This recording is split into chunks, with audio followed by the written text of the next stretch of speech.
الحمد لله نحمده ونستعينه ونستغفره ونؤمن به ونتوكل عليه ونعوذ بالله من شرور أنفسنا ومن سيئات أعمالنا من يهده الله فلا مضل له ومن يضلله فلا هادي له ونشهد أن لا إله إلا الله وحده لا شريك له ونشهد أن سيدنا وسندنا ومولانا محمد وبارك وسلم أما بعد فأعوذ بالله من الشيطان الرجيم بسم الله الرحمن الرحيم كمثل الشيطان إذ قال للإنسان اكفر فلما كفر قال إني بريء منك إني أخاف الله رب العالمين قال النبي صلى الله عليه وسلم إن القلوب بين إصبعين من أصابع الله يقلبها كيف يشاء أو كما قال عليه الصلاة والسلام صدق الله العظيم وصدق رسوله النبي الكريم ونحن على ذلك لمن الشاهدين والشاكرين والحمد لله رب العالمين. بزرگان محترم عزیز دوستو، اللہ رب العالمین نے ہم سب کو سب سے بڑی جو دولت دی ہے وہ ہے ایمان کی دولت. ایمان کو چھوڑ کر باقی جتنی دنیا کی چیزیں ہیں، کروڑوں کی پراپرٹیاں، بڑی بڑی عمارتیں، سونا چاندی کے اگر محلات وادیاں بھی مل جائے، لیکن ایمان نہ ملے تو یاد رکھ لے ہمیشہ ہمیش کی جہنم میں جانا پڑے گا. فی نار جہنم خالدین فیہا ابدا، جہنم کی ایسی آگ میں جس سے کبھی نجات نہیں ہوگی. اللہ نے مجھے اور آپ کو ایمان دے کر گویا کہ ہمیشہ ہمیش کی جہنم سے بچانے کا فیصلہ کیا ہے. اللہ کی اس نعمت پر مجھے اور آپ کو شکر ادا کرنا چاہیے اور اللہ سے ایمان پر استقامت کے لیے اور آخری سانس تک مومن بن کر رہنے کے لیے اور مومن بن کر مرنے کے لیے اللہ سے دعائیں مانگتے رہنا چاہیے. اللہ کے نبی کی دو دعائیں ہیں. اللہ کے نبی مانگا کرتے تھے، اللہم مصرف القلوب صرف قلوبنا علی طاعتک، یا مقلب القلوب ثبت قلبی علی دینک. اے دلوں کو پھیرنے والے اللہ، ہمارے دلوں کو تیری فرما برداری کی طرف پھیر دے. اے ثابت قدم رکھنے والے اللہ، ہمیں موت تک دین کے اوپر ثابت قدم رکھ دے. کون دعا مانگ رہے ہیں؟ میرے اور آپ کے آقا حضرت محمد الرسول اللہ صلی اللہ علیہ وسلم وہ دعا کر رہے ہیں، اے اللہ موت کے آخری سانس تک دین کے اوپر ثابت قدم رکھ، ہمارے دلوں کو تیری فرما برداری کی طرف پھیر دے. تو مجھے اور آپ کو کتنا دعا کرنا چاہیے، کتنا اللہ سے مانگنا چاہیے. اللہ بے نیاز ذات ہے، اسی لیے حدیث قدسی میں اللہ فرماتے ہیں، ان القلوب بین اصبعین من اصابع اللہ یقلبها کیف یشاء. سارے انسانوں کے دل اللہ کے 2 انگلیوں کے درمیان میں ہے، اور اللہ کی انگلیاں کیسے ہیں اللہ ہی بہتر جانتا ہے۔ اللہ کو ہماری طرح جسم نہیں ہے، ہماری طرح دیکھنے کے لیے آنکھ نہیں ہے، ہماری طرح سننے کے لیے کان نہیں ہے، لیکن وہ سنتا ہے، وہ دیکھتا ہے، وہ پکڑ سکتا ہے۔ وہ کیسے ہے وہ تو مرنے کے بعد ہی ہم لوگ دیکھ سکتے ہیں، لیکن حدیث میں فرمایا سب کے دل 2 انگلیوں کے درمیان میں ہے۔ یقلبها کیف یشاء، اللہ جیسے چاہتا ہے اس طرف پھیر دیتا ہے۔ اللہ نے کسی کے بارے میں فیصلہ کر دیا تو ایک پکا کافر مسلمان بن جاتا ہے، اور ایک مسلمان ساری زندگی ایمان کی حالت میں رہ کر بھی کفر پر اس کی موت آتی ہے۔ ہمارے نبی صلی اللہ علیہ وسلم ان کے چچا کے بارے میں بہت کوشش کیے کہ میرے چچا مرنے سے پہلے ایمان قبول کر لے، اچھی حالت میں موت آئے، لیکن ان کا خاتمہ ایمان پر نہیں ہوا۔ وہ مرتے وقت کہنے لگے کہ میں عبد المطلب کے دین پر مرتا ہوں، مجھے لوگ تانا دیں گے، لوگ آر دیں گے۔ کیسا آدمی تھا، موت کے ڈر سے بھتیجے کے دین کو قبول کر لیا، اس لیے میں اپنے پرانے مذہب پر مرتا ہوں۔ اللہ کے نبی بہت رنجیدہ ہوئے، غمگین ہو گئے، ان کو ایسی حالت میں موت کیوں آئی؟ اللہ نے قرآن پاک کی آیت اتارا، کہا اِنَّكَ لَا تَهْدِي مَنْ أَحْبَبْتَ وَلَكِنَّ اللَّهَ يَهْدِي مَن يَشَاءُ۔ اے نبی، آپ جسے چاہتے ہیں وہ مومن نہیں بنتا، میں جسے چاہتا ہوں اسے ایمان کی توفیق دیتا ہوں۔ تو ہم لوگ بڑے خوش نصیب ہیں کہ اللہ نے ہم لوگوں کو ایمان دیا، اللہ کی شان ہے۔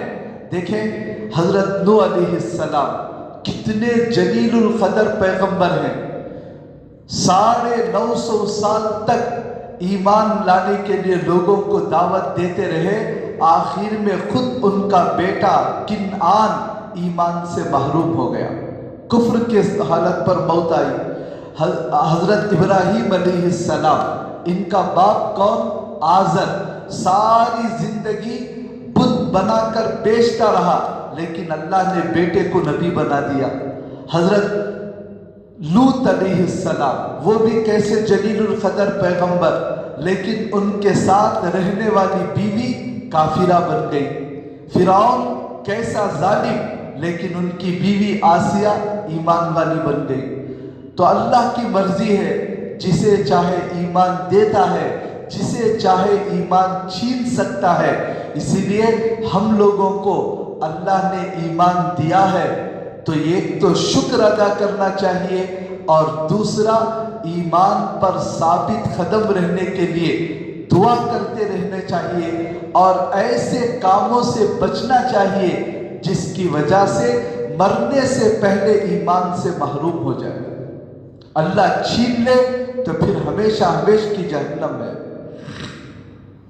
میں 3-4 واقعات آپ کے سامنے بتاتا ہوں جس سے پتہ چلتا ہے ایمان کتنی بڑی دولت ہے، اگر یہ چھن جائے تو کیا حالت ہوگی۔ بنی اسرائیل میں ایک عابد تھا، بہت عبادت کرنے والا، اس نے شادی نہیں کی، اس کے بچے نہیں تھے، خاندان نہیں تھا، بس گاؤں میں ایک سوئی سے اپنے گھر میں پوری زندگی اللہ اللہ کرتے ہوئے گزار دیا۔ تو اس گاؤں کے اندر ایک 3 نوجوان تھے، ان کی ایک بہن تھی۔ ان تینوں نوجوانوں کو جہاد میں جانے کی ضرورت پڑی، تو انہوں نے سوچا کہ اپنی بہن کو کس کے گھر میں چھوڑ کر جائے۔ جوان بچی تھی، ماں باپ بھی نہیں تھے، رشتہ دار تھے لیکن بھروسے کے لائق نہیں تھے۔ تو تینوں بھائیوں نے مشورہ کر کے طے کیا ہماری بہن اس اللہ والے عابد کے گھر میں عزت کے ساتھ محفوظ رہ سکتی ہے۔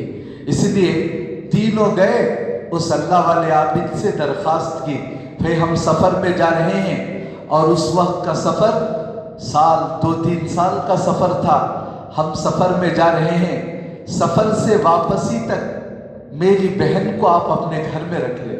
اس نے منع کر دیا، نہیں، میں یہ غیر محرم کو ایک ساتھ کمرے میں رکھنا نہیں چاہتا۔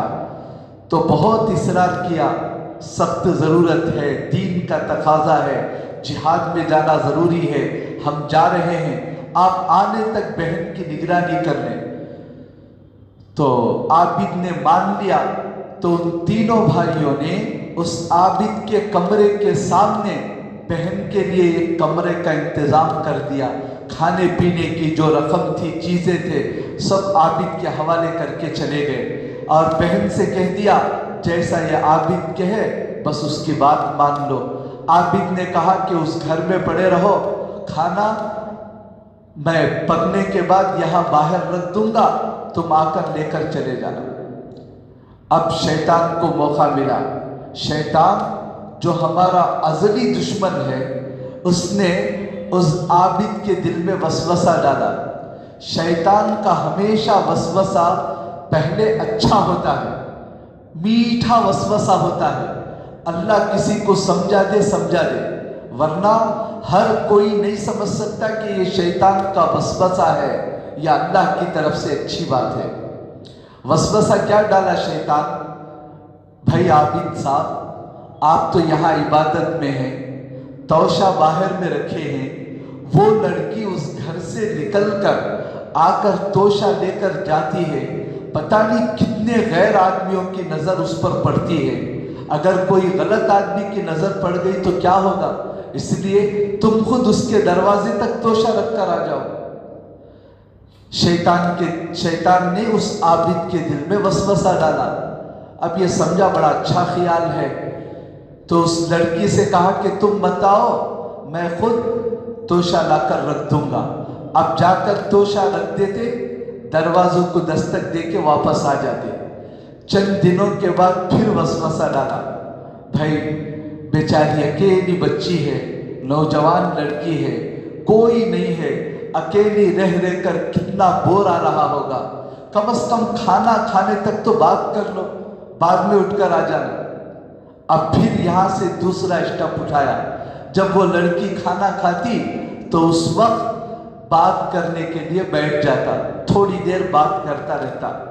اب بات کرتے کرتے کرتے تیسرا اسٹیپ ہوا، ظاہر بات ہے ایک اجنبی مرد، ایک اجنبی عورت، دونوں کی جب بات چیت ہوتی ہے تو دونوں میں کشش پیدا ہوتی ہے۔ ایک آدمی 5-10 منٹ اپنی بیوی سے بات کر کے تھک جائے گا، لیکن اجنبی عورت مل جائے تو باتیں نہیں آتی ہیں تو بھی باتیں بنا بنا کر بات کرنے کی کوشش کرتا ہے۔ یہ نفس اور شیطان کا بہت بڑا دھوکہ ہے۔ اسی لیے فرمایا حدیث پاک میں، جہاں ایک غیر مرد ایک غیر عورت ہوتی ہے وہاں تیسرا شیطان آ کر ٹپک جاتا ہے۔ تو شیطان ان دونوں کے خیالات کو بگاڑتا رہا، اس لڑکی کے بھی اور اس عابد کے بھی۔ آخر میں نتیجہ وہی ہوا جو نہیں ہونا چاہیے، دونوں سے غلط کام ہو گیا، عورت حاملہ ہو گئی۔ اب وہ اس کے بھائی آنے کا زمانہ قریب ہو گیا تو شیطان نے وسوسہ ڈالا، اگر ان کے بھائیوں کو پتہ چلا تیری خیریت نہیں ہے، سارے گاؤں میں تجھے اللہ والا سمجھتے ہیں، کیا منہ لے کر گاؤں میں پھرے گا، اس لیے بہتر ہے اس عورت کو قتل کر دے۔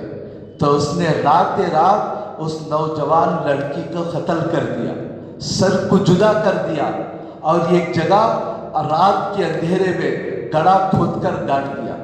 اب دوسرے ہی دن بھائی آئے، بھائی آتی ہے رو کر کہنے لگا، کاش ایک دن پہلے آ جاتے، تم اپنی بہن کی زیارت کر لیتے، تمہاری بہن کی طبیعت اچانک بگڑ گئی، علاج کرایا لیکن افاقہ نہیں ہوا، کل ہی اس کی موت ہو گئی۔ بھائی افسوس کیے، عابد کی باتوں پر بھروسہ کر کے چلے گئے۔ رات کو گئے تو شیطان پھر ان کی خواب میں آیا، بھائیوں کے، اور آ کر کہا کہ واقعتاً تیری بہن خبر میں ہے یا نہیں، ذرا کھود کر دیکھ لو۔ ایسا معلوم ہوتا ہے کہ اس عابد نے تیری بہن کو مار دیا ہے، بدکاری کی ہے۔ یہ ایک بھائی، دو بھائی، تینوں بھائیوں نے اسی طرح کا خواب دیکھا۔ اب صبح ہوئی تو آپس میں جب چرچا کیا، تینوں بھائیوں نے طے کیا جب تینوں ایک ہی خواب دیکھ رہے ہیں تو کچھ نہ کچھ گڑبڑ ہے۔ گئے اور جا کر بہن کی خبر کھود کر دیکھا تو واقعتاً اس کا سر جسم سے جدا ہے، مار دیا تھا۔ تو عابد کو پکڑا، مارا، ڈانٹا، خبر کو دکھایا تو اس نے اقرار کر لیا میرے سے یہ غلطی ہو گئی، مجھے معاف کرو۔ کہا کہ ایسے معاف نہیں ہوگا، تجھے تو ساری قوم کے سامنے سزا دینا چاہیے۔ تو اس بنی اسرائیل کے عابد کو پورے گاؤں کے سامنے لا کر سولی پر دینے کا ارادہ کیا۔ تو شیطان اس کے پاس آیا ایک ہمدرد شکل میں، پہلے شیطان نظر آ جایا کرتا تھا۔ تو اس عابد نے کہا کہ تیرے بہکاوے میں آ کر میں نے بہت بڑا قدم اٹھا دیا، بہت غلط قدم اٹھا دیا، اب تو میں مرنے والا ہوں، کم از کم اب تو مجھے بچا لے۔ تو اس نے کہا آخری موقع ہے، تو مجھے سجدہ کر لے، میں تجھے بچا لوں گا، 2 سجدے کر لے۔ تو وہ اللہ کو چھوڑ کر شیطان کو سجدہ کیا، اسی حالت میں، کفر کی حالت میں اس کی موت آ گئی۔ کم از کم اللہ سے توبہ کر لیتا تو ایمان والا تو بن کر مرتا، لیکن شیطان سے مدد مانگا اور کفر کی حالت میں موت آئی۔ یہی بات اللہ قرآن میں فرماتے ہیں کمثل الشیطان اذ قال للانسان اکفر۔ شیطان کی مثال تو ایسی ہے، وہ انسان کو آ کر کہتا ہے کہ کفر کا کام کر لے۔ جب وہ کفر کا کام کر لیتا ہے قال انی بریء منک، تو اس وقت کہتا ہے میں تو تیرے سے بیزار ہوں، میں تو تیرے سے بیزار ہوں، تیرے کاموں سے، یہ کہہ کر اسے ہاتھ چھوڑ کر وہاں سے نکل جاتا ہے۔ تو ہم لوگوں کو بہت ڈرنا چاہیے، پتہ نہیں کہ یہ ایمان کی دولت کب لٹ جائے، کب شیطان کا کوئی حملہ ہو، کب ہم سے کوئی گناہ ہو جائے کہ ایمان کی دولت ہی سے محروم ہونا پڑے۔ علامہ ابن جوزی رحمۃ اللہ علیہ نے کتاب لکھی ہے، اس کتاب کے اندر ایک واقعہ لکھا ہے کہ ایک نوجوان کہیں راستے سے جا رہا تھا، جاتے جاتے اس کی نظر یہ گھر کے اندر پڑی تو سامنے ایک خوبصورت لڑکی بیٹھی ہوئی تھی، عیسائی لڑکی، اور یہ نوجوان مسلمان۔ جیسے ہی نظر پڑی اس کی محبت میں مبتلا ہو گیا، اس کی محبت بیٹھ گئی، نگاہ ہٹانے کے لیے تیار نہیں۔ اب جب اس کا باپ آنے والا تھا تو ڈر کے مارے ہٹا، اور جب موقع ملتا اس عورت کو جھانکنے کے لیے، دیکھنے کے لیے، اشارے کرنے کے لیے، نتیجہ یہ ہوا کہ دونوں آپس میں ایک دوسرے سے محبت کرنے لگ گئے۔ اب کیا ہوا، اس لڑکی کا ایک قریبی آدمی تھا کوئی مسلمان، اس مسلمان کو پیغام پہنچانے والا بنا دیا، یہ چیٹھی لکھ کر اس کے حوالے کرتی، وہ چیٹھی لکھ کر اس کے حوالے کرتا، دونوں ایک دوسرے کو پیغامات پہنچاتے۔ پہلے خطوں کا سلسلہ تھا، آج کل فون کے ذریعے میسیج میں کام چلا لیتے ہیں، تو اس وقت خطوں کے ذریعے، چیٹھیوں کے ذریعے اپنی بات اس تک پہنچاتا تھا، یہ اس تک پہنچاتا تھا۔ اب اس کا باپ بھی نکاح کرنے کے لیے تیار نہیں، اس کا باپ بھی نکاح کرنے کے لیے تیار نہیں۔ لڑکی کا باپ کہتا وہ مسلمان ہے، میں مسلمان سے نکاح نہیں کروں گا، اور لڑکے کا باپ کہتا یہ عیسائی عورت کو میں اپنی بہو نہیں بنا سکتا۔ لیکن یہ دونوں عشق کے اندر پکے ہوتے گئے، اور عشق جب گہرا ہو گیا، راتوں کی نیند اڑ گئی، کھانا ختم ہو گیا، اور کمانے کی کوئی فکر نہیں۔ نتیجہ یہ ہوا کہ وہ نوجوان بیمار ہوتے ہوتے اتنا بیمار ہو گیا کہ اب جینے کی کوئی صورت باقی نہ رہی۔ اب اس کی حالت سن کر وہ لڑکی کی طبیعت بھی خراب ہو گئی، دونوں مرنے کے قریب ہو گئے۔ تو یہ نوجوان اس آدمی کو بلایا جو خط پہنچاتا تھا، بلا کر کہا کہ بھائی دیکھ، میں تو پوری کوشش کیا کہ وہ لڑکی مجھے مل جائے، لیکن نہیں مل سکی، مجھے ایسا لگ رہا ہے کہ میں مرنے والا ہوں، تو گواہ رہے، میں عیسائیوں کے دین پر مر رہا ہوں، تاکہ مرنے کے بعد کم از کم وہ لڑکی مجھے مل جائے۔ وہاں تو ہم لوگ ملاقات کر لیں گے، تو گواہ رہ، کہہ کر یہ باتیں کہتے ہوئے یہی باتوں کو اس نے چیٹھی میں لکھوا کر کفر یا کلمات پڑھتے پڑھتے مر گیا۔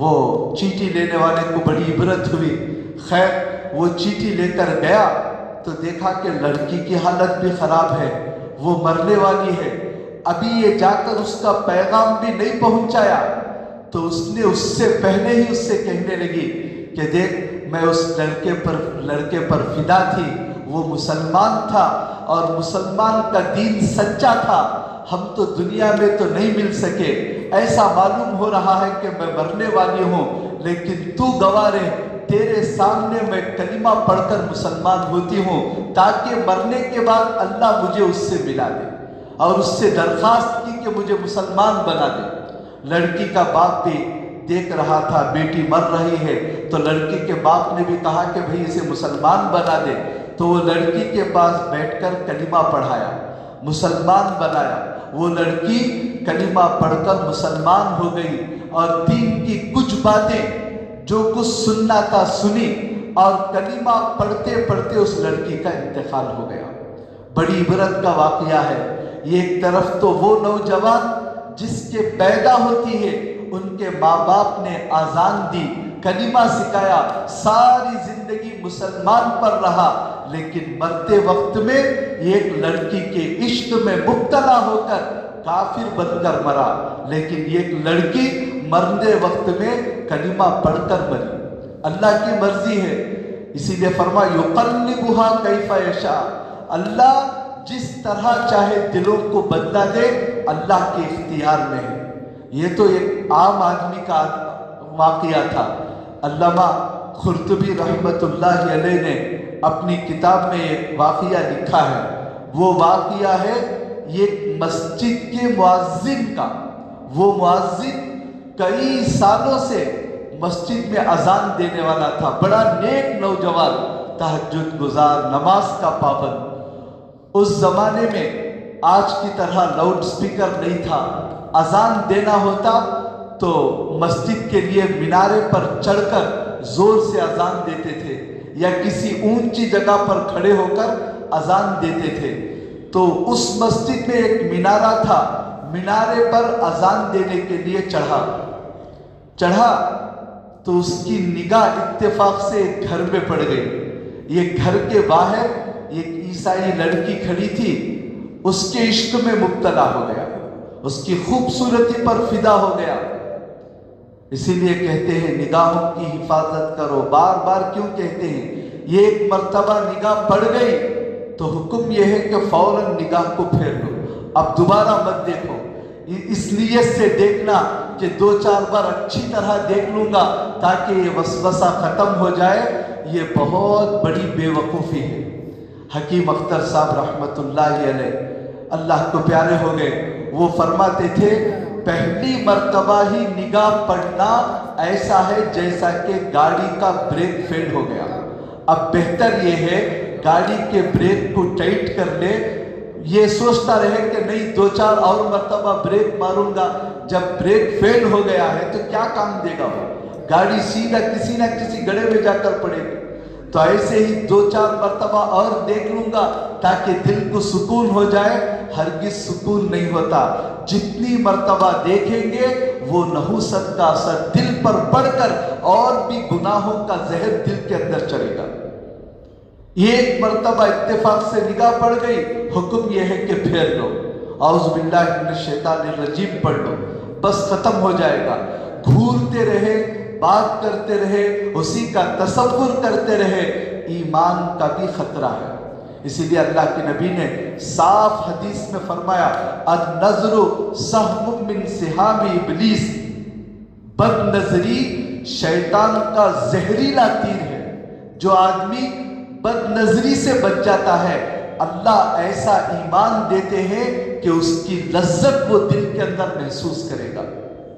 بد نگاہی سے سب سے بڑا نقصان اللہ ایمان کی حلاوت کو چھین لیتے ہیں، اور وہ ایمان ختم ہوتے ہوتے پتہ نہیں کب ایمان چلا جائے گا، معلوم بھی نہیں ہوگا۔ تو علامہ قرطبی رحمت اللہ علیہ نے لکھا ہے وہ مؤذن